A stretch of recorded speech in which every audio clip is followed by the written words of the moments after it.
Another leading characteristic of Whitefield's preaching was his tremendous earnestness. One poor uneducated man said of him that he preached like a lion. He succeeded in showing people that he at least believed all he was saying, and that his heart and soul and mind and strength were bent on making them believe it too.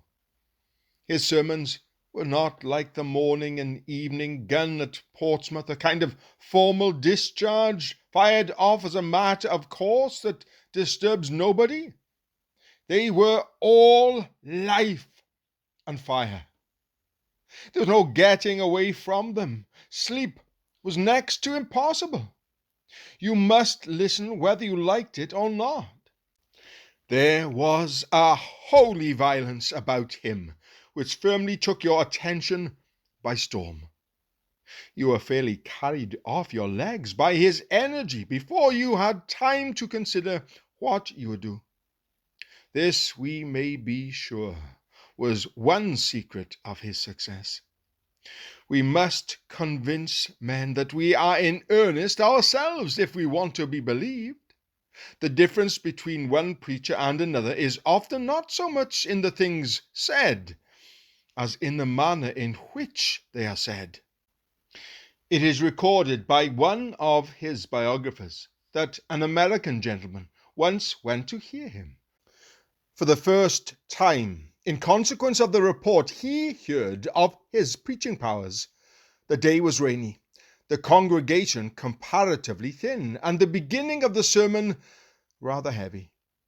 Our American friend began to say to himself, "This man is no great wonder after all."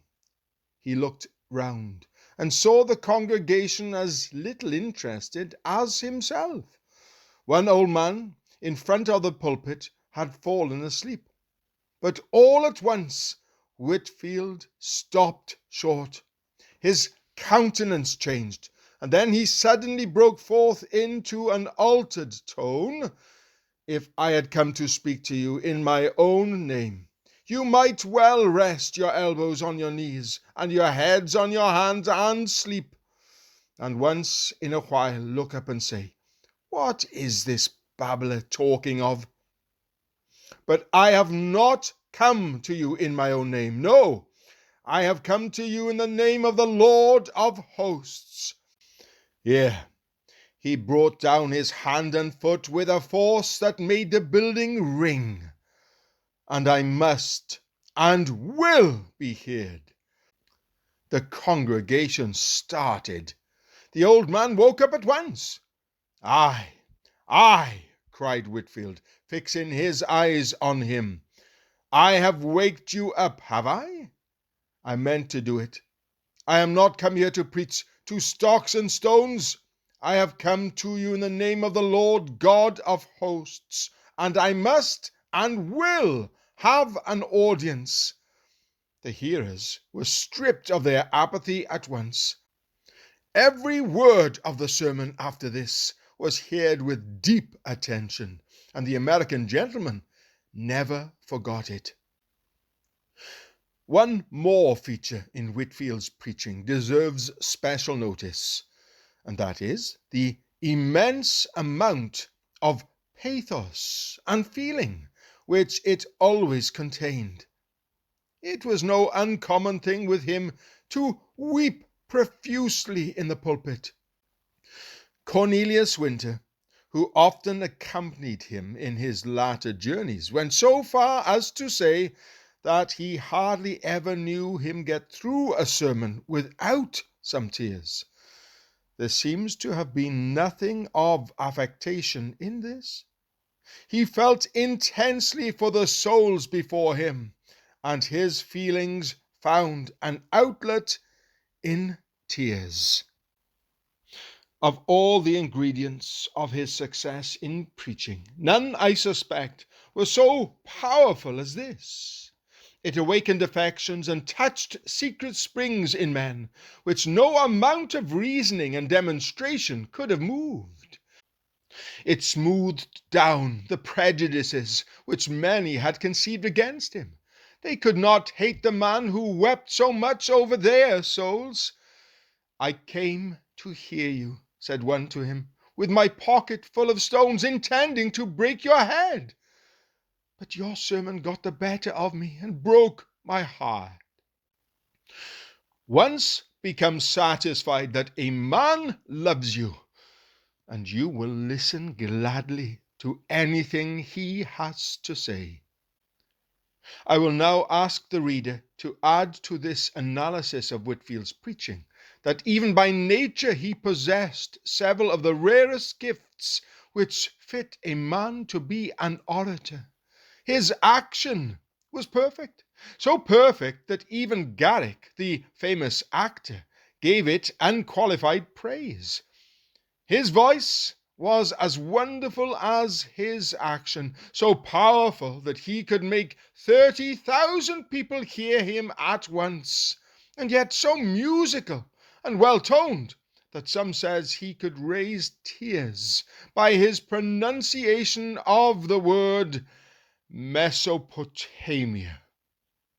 His manner in the pulpit was so curiously graceful and fascinating that it was said that no one could hear him for 5 minutes without forgetting that he squinted.